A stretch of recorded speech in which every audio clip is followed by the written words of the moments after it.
आदरणीय दर्शकबिन नमस्कार प्रणाम। एनटीवी कोहलपुर के अवधी भाषा के साप्ताहिक कार्यक्रम अवध आवाज में आप लोग का हार्दिक स्वागत है। दर्शकबिन, आज हम लोग अवधी भाषा के अवध आवाज के कार्यक्रम में नेपालगंज के पूर्व मेयर श्री विजय कुमार गुप्त जी का कार्यक्रम में आमंत्रण किया गया है। विजय जी, आपका कार्यक्रम में हार्दिक स्वागत है। धन्यवाद, बहुत बहुत नमस्कार। सभी को प्रणाम। विजय जी, आप तो बहुत व्यस्त हो जाते हैं। नेपालगंज नगर पालिका के सबसे पहला निर्वाचित मेयर भी हो जाते हैं।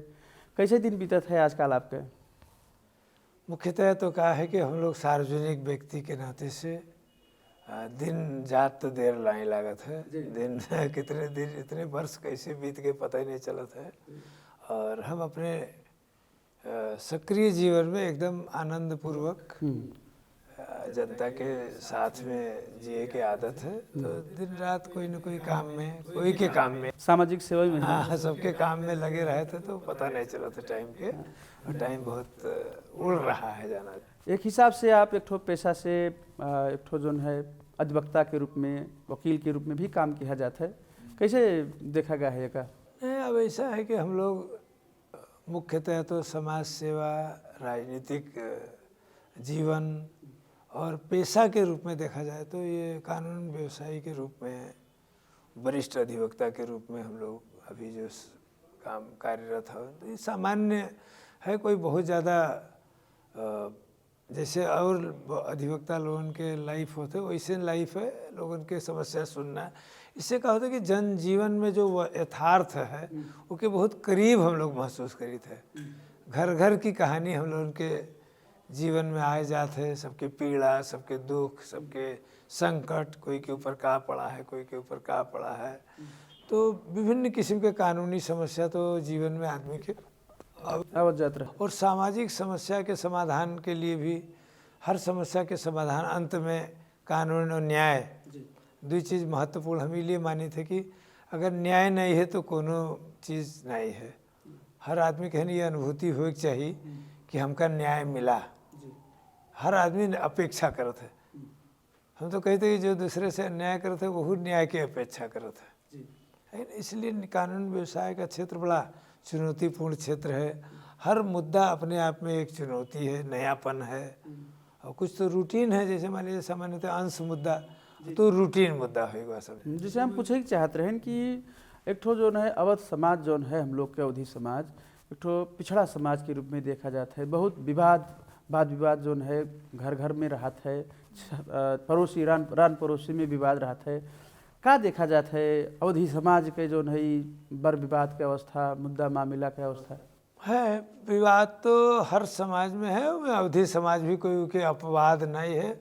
अब तुलनात्मक रूप से हम तो देखे थे कि मुद्दा मामला में सभी समाज आगे हैं। छोटे छोटे खासतौर से ये प्रॉपर्टी संबंधी मुद्दा, अब या तो फिर आपके जो हिंसा संबंधी मुद्दा, ये सब मुद्दा तो हर समाज से जुड़े हैं हमका लागत है कि नहीं। और ख़ासतौर से कोई समाज में जैसे कि आपके अब अपहरण है, बेच बिखन है, ये सब टाइप के कुछ खास समाज में कुछ ज़्यादा है। बस आप तो लंबा समय से जन निर्वाचित प्रतिनिधि भी हुआ गए, सामाजिक सेवा में आबद्ध रहा गया है। का देखा जाता है अवधी समाज के आदमी लोग न्याय की पहुंच तक पहुंचा है? उनका न्याय प्राप्त हुआ देखा जाता है? मुख्यतः कहा है कि अब एक तो भाषा से पीड़ित हैं। अब अड्डा अदालत के भाषा दूसर है।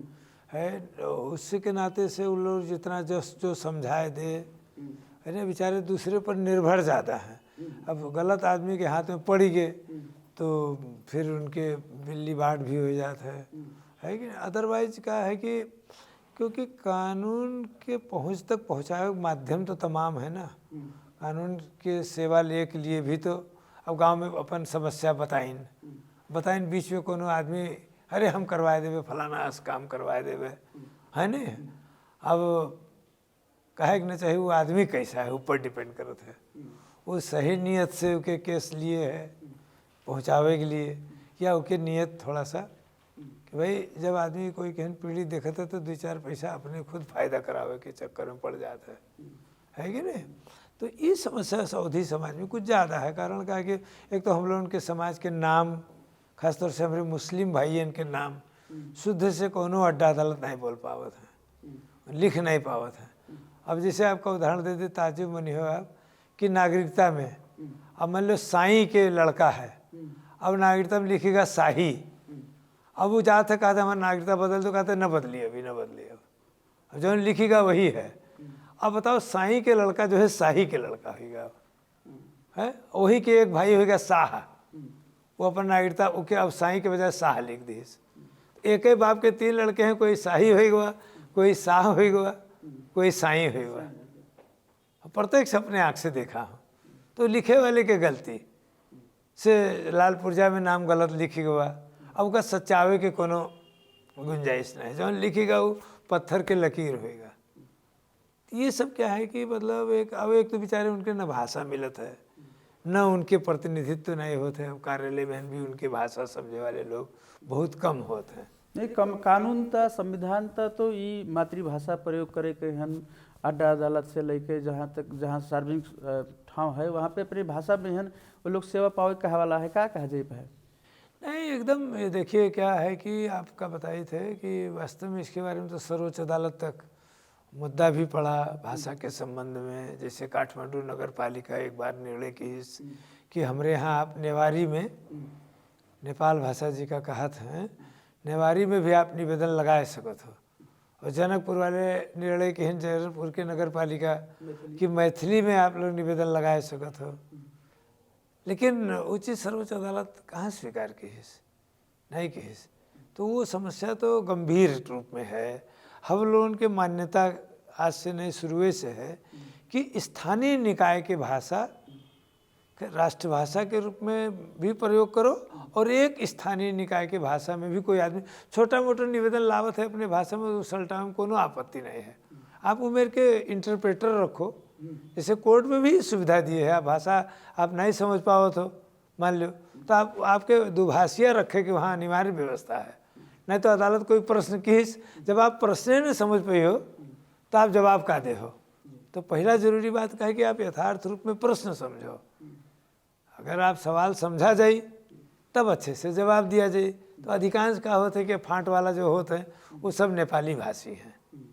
उनमें बहुत साल पुराने जो हैं बेचारे वो तो बढ़िया से सीख गए हैं लोकल भाषा, लेकिन जो नए नए स्टाफ लोग सेवा पास करके आए रहे हैं उनका कुछ नहीं पता है, तो उससे बहुत कठिनाई होता है। और व्यवस्था जरूर भी है दुभाषिया के, लेकिन दुभाषिया रखे के उतना प्रचलन नहीं है।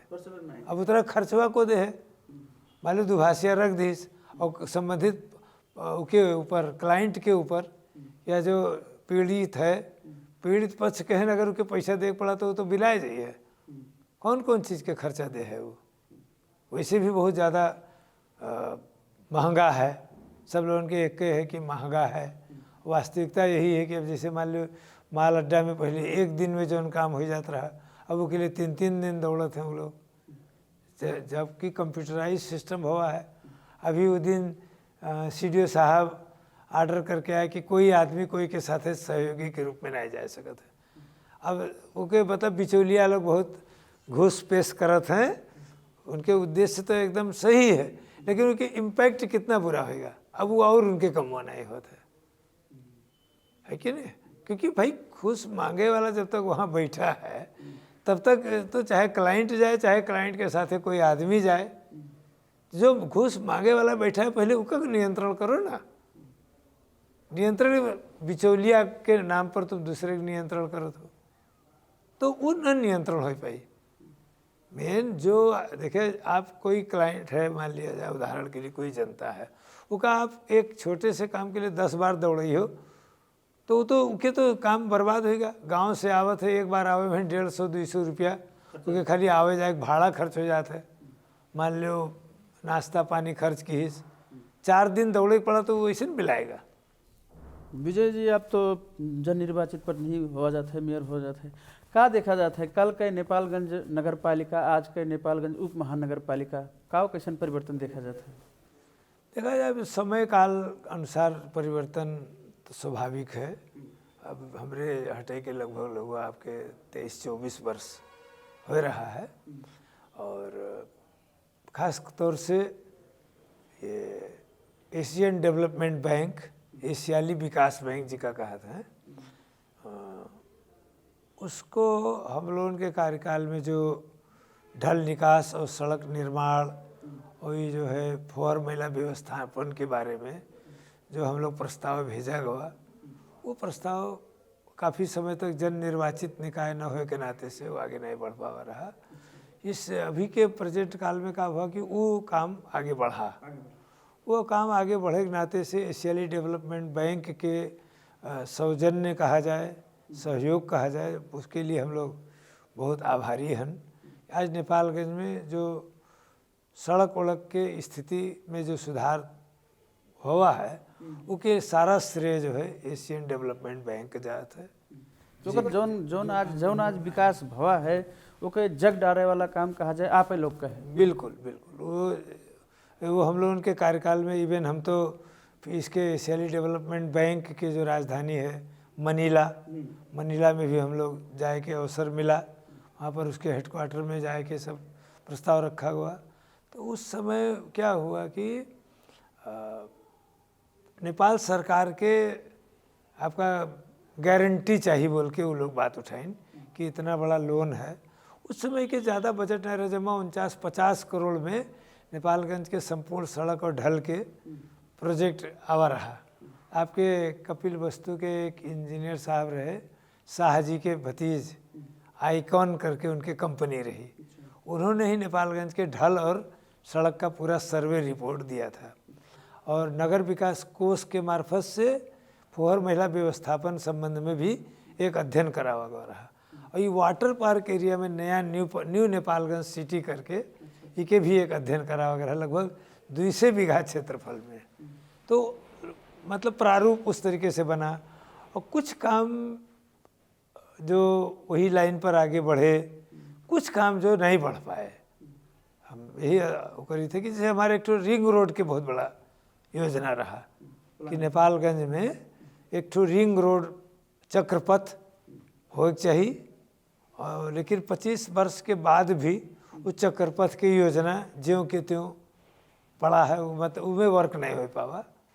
तो हम ही देखी थे कि नेपालगंज में बहुत कुछ जो हम लोग सोचा गया हुआ भी, जैसे एकलैनी विस्तार योजना आप कहा जाए, हमारे एकलैनी विस्तार योजना हमारे एक बहुत ड्रीम प्रोजेक्ट रहा। जैसे न्यू रोड है, एक ड्रीम प्रोजेक्ट रहा। अब न्यू रोड हम लोग नगर विकास समिति के मार्फत उसका बनवावा गया।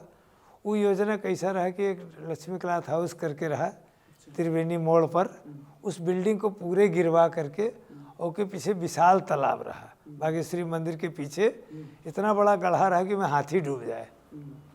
उस हाथी डुबान गड्ढा रहा, सारे पानी में डूबा जमीन रहा, वेस्ट लैंड रहा। उसको हम लोगों ने आज न्यू रोड बना दिया। हमने अपने कार्यकाल के मतलब सबसे गौरवपूर्ण आयोजना के रूप में हम मानी थे। और उसमें सबसे बड़ी बात, उल्लेखनीय बात यह हुई, नेपालगंज नगर पालिका के कहो और चाहे नेपाल सरकार के कहो, 1 रुपया उसमें लगानी नहीं हुआ। विशुद्ध जनता द्वारा, जन सहभागिता द्वारा बना हुआ न्यू रोड योजना। उसमें बिजली कंपनी भी हम ही लोग पैसा दिया गया, टेलीफोन कंपनी के पेमेंट हम ही लोग किया गया, ढल अपने बनावा गया, सड़क अपने बनावा गया, और विकसित घड़ेरी कहन जौन है संबंधित जगह धनी लोगन कहन रिफंड कर दिया गया, रिटर्न कर दिया गया। तो जैसे वेस्ट लैंड रहा उनके बिना सड़क वाला, तो वो भी एक भव्य सड़क बन गए, तो वो लोग भी माला माल हो गए। ये तो रहा तो हमारे एक निर्माण का वो मतलब वही योजना हम लोग एयरपोर्ट रांझा तक जोड़ा चाहत रहे, वो बात नहीं हो पावा। वैसे एकलैनी विस्तार योजना के भी योजना का रहा कि उसका हम रांझा एयरपोर्ट से, मतलब एक एयरपोर्ट जाए के लिए एक रोड से नहीं होते, वैकल्पिक रोड चाहिए। मान लो ट्रैफिक जाम होएगा, कोई कांड घटेगा, तो हम लोग चाहते रहे कि एक वैकल्पिक रोड बने। तो हमारे 3 वैकल्पिक रोड की योजना रही शायद पर। तो न्यू रोड तो संपन्न होएगा बस पार तक, लेकिन क्या हुआ कि बस पार्क जो है हुलाकी राजमार्ग बना, वो 30 मीटर के बने चाहिए तो वो 11 मीटर के बना। वो हम लोगों के जो है मतलब एक जो हमारा सोच रहा, उस सोच से संभव नहीं हो पावा, उसको बढ़ावे वाली बात रही। और वास्तव में वो सड़क 30 मीटर के कम से कम, बस पार्क तो सबसे बेस्ट रोड होता है, तो उसको 30 मीटर कायम करना। तो निर्माण के काम रहा, विकास के काम रहा, पहरावे गए। नगर पालिका के क्षेत्र में है देखा गया है कि शिक्षा की अवस्था, स्वास्थ्य की अवस्था अभी भी बहुत पीछे है, क्या कहा जाए पे है? एकदम सही बात है। देखा जाए कि नेपालगंज वास्तव में अभी भी शिक्षा क्षेत्र में अग्रगणी, जबकि सुदूर पश्चिम और मध्य पश्चिम के सबसे बड़ा शिक्षा के केंद्र रहा। इतना बड़ा कैंपस हम लोगों के वहाँ पर एक फेल्योर का हुआ कि हम लोग नेपालगंज में विश्वविद्यालय नहीं बना पाए आज तक। एक नेपालगंज विश्वविद्यालय भी हम लोगों के एक ड्रीम रहा कि देखिए शिक्षा के बगैर कोई उन्नति नहीं हो सकता है। अब स्वास्थ्य के क्षेत्र में नेपालगंज मेडिकल कॉलेज और भेरी अस्पताल में काफ़ी कुछ प्रगति भय है।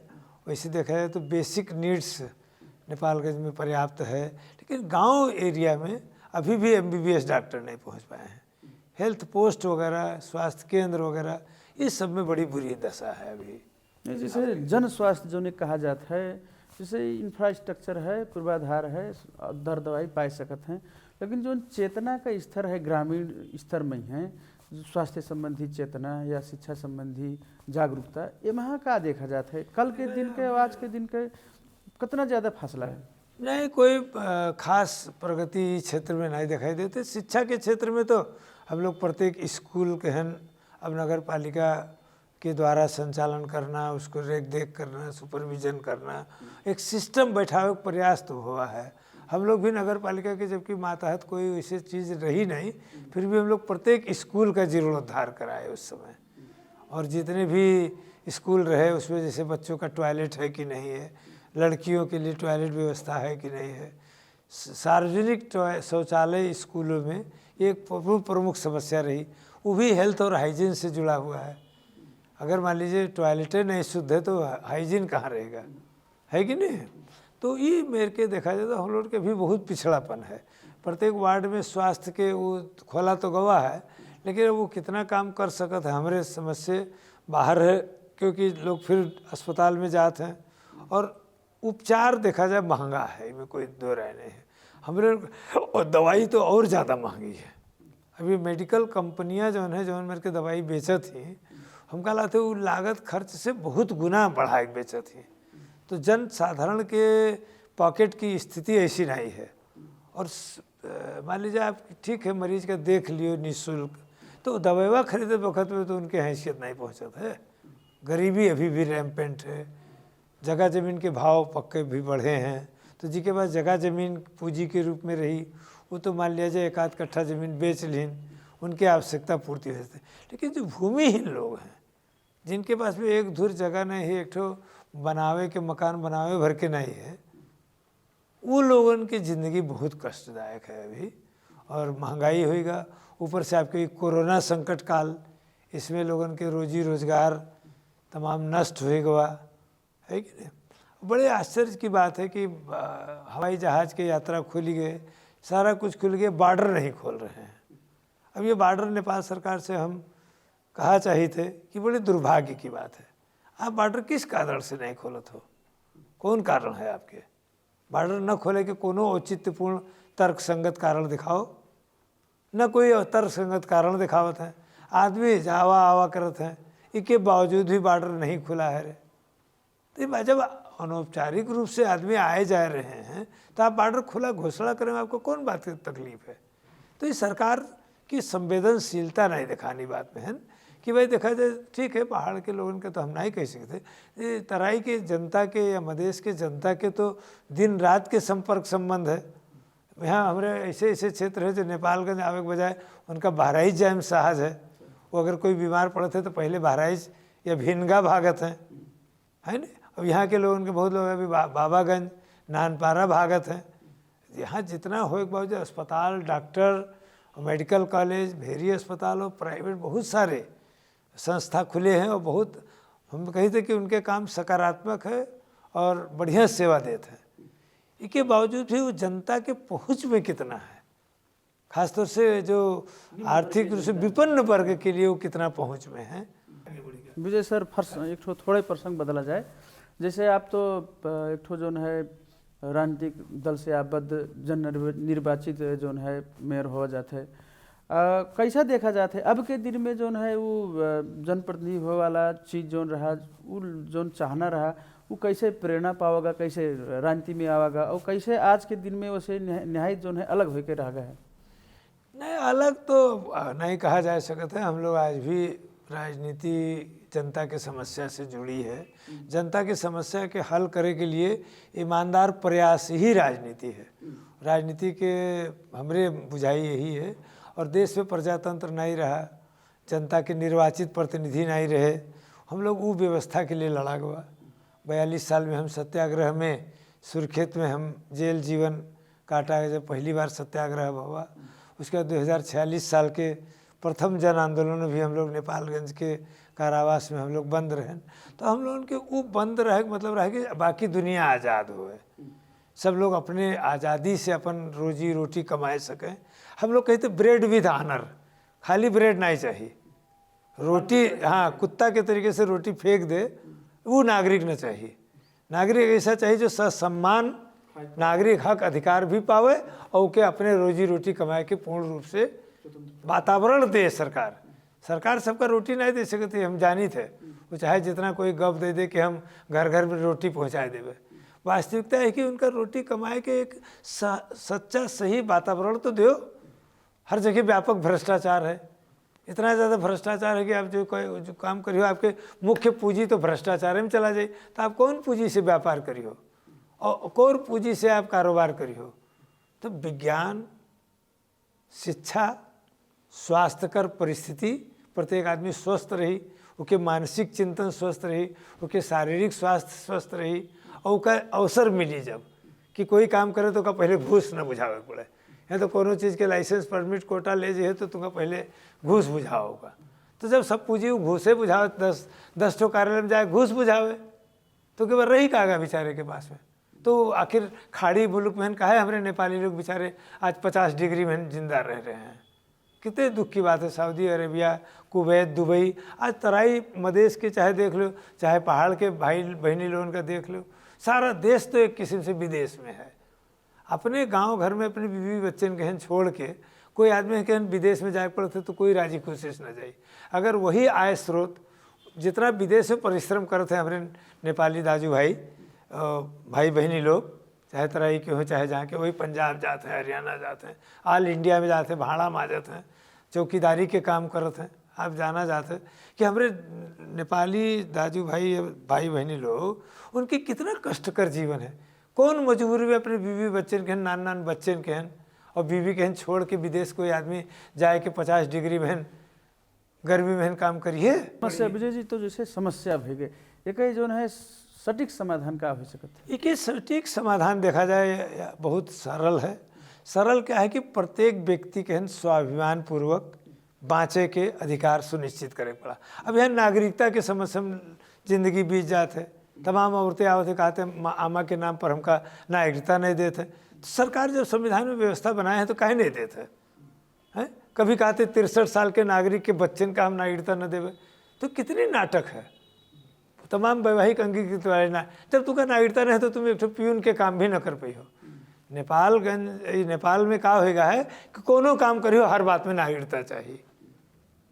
और नागरिकता हमारे तराई मधेश के जनता का आज तक नागरिकता पर्याप्त मात्रा में नहीं मिला है। रोज़ देखी तो दौड़ रहे हैं, तो उनके इतना प्रोडक्टिव ईयर बर्बाद हो रहा है, नहीं हो रहा है। तो उनके पास नागरिकता हो पड़ा, उनके पास में इस क्षमता हो पड़ा, दक्ष जनशक्ति बनावे पड़ा, सबका सिखावे पड़ा। सबका बड़ा बड़ा भारी भारी डिग्री नहीं देख जरूरत है, उनका काम करके खाए वाला दक्षता चाहिए, सीप चाहिए। जैसे इजराइल है, इजराइल के आप कृषि सिस्टम देखा जाए, कितने लोग गए हैं तालीम लेने। इजराइल छोटा सा देश है, नेपाल से भी छोटा देश है, कितना ज़्यादा संपन्न है। तो वो लोग अपने जनशक्ति, अपने नागरिक शक्ति, देखा जाए देश के सबसे बड़ी पूंजी है नागरिक शक्ति। नागरिक के मनोबल उच्च है, नागरिक अगर सक्षम है तो हर समस्या देश का लगा सकते हैं। का नेपालगंज वासी लोग विजय जी का जो है मेयर के रूप में फिर देखे का अवसर पाई हैं? देखा जाए हम तो इसके बारे में कुछ नहीं सोचा, कभी भी नहीं सोचा। हम अपने कहन कोई पद से सीमित रखे के कभी सोचबे नहीं किया। हमार फिर मेयर में कहा रहा कि जब हम पहली बार भी मेयर बन तो हम लोग, हमारा अपन एक विचार रहा कि हम बार बार मेयर न बनबे। और हमारे एक अपन व्यक्तिगत सोच भी कि एक नेता कहन एक कुर्सी में बार बार न जाए चाहिए। तमाम काम है हमारा। तो जनता की जब सेवा भी करे के है। हाँ, हमारा तो नहीं, राष्ट्रीय राजनीति में हमारा शुरू से इंटरेस्ट रहा। अगर हम राजनीतिक रूप से जनता हमका कोई रूप में देखे चाहते तो हम हमेशा जिला के जनप्रतिनिधि के रूप में, बांकी जिला का एक पहचान बने। नेपाल के 77 जिला में बांकी जिला भी एक जिला है जो कि वहाँ पर सही जनप्रतिनिधित्व होता है। ये बात का करके दिखावे के हमारा चाहना है। बहुत बहुत धन्यवाद। कार्यक्रम के हम लोग अंतिम में आए गए है। आपका भी बहुत बहुत धन्यवाद। आपके कुछ छोटा बात है तो छोट में रख सकें। जी, हमारे वही बात का हम थोड़ा सा कहा चाहते रहे जो कि जनप्रतिनिधि सशक्त होना चाहिए, जनता उससे भी ज़्यादा सशक्त। जनता के मातहत का जनप्रतिनिधि है, जनप्रतिनिधि मालिक नहीं है। जनप्रतिनिधि अपने जनता के मालिक के रूप में न व्यवहार करे, जनता के सेवक के रूप में व्यवहार करे और जनता की सेवा के भावना से आवे। आज राजनीति व्यापार हो चुका है, कितना करोड़ रुपया लगाई है तो कितना रुपया करोड़ कमाई है। ये कमाऊ धंधा के रूप में जो राजनीति है, उस राजनीति के नाते से देश बर्बादी के कगार पर पहुंच चुका है। उसका सुधारना ही आज हम लोगों के लक्ष्य हो चाहिए। और हम अपने सारे अवधिवासी माता बहिनी भाई सब लोगों का एक ही आग्रह करी थे कि पिछड़ापन से मुक्त हो। बहुत धन्यवाद सर। हम लोग के समय लगभग समाप्त हो गया है। हम लोग के कार्यक्रम में आए के अपन विचार रखे। संपूर्ण एनटीवी के सभी साथीगण और हमारे दर्शक जितने भी कार्यक्रम देखत हैं, सबका हम हृदय से आभारी हैं और सबका हमारा प्रणाम। धन्यवाद। आदरणीय दर्शकबिंद, आज हम लोग बातचीत की हैगा नेपालगंज के एक समाज सेवी पूर्व नगर प्रमुख विजय कुमार गुप्ता जी से।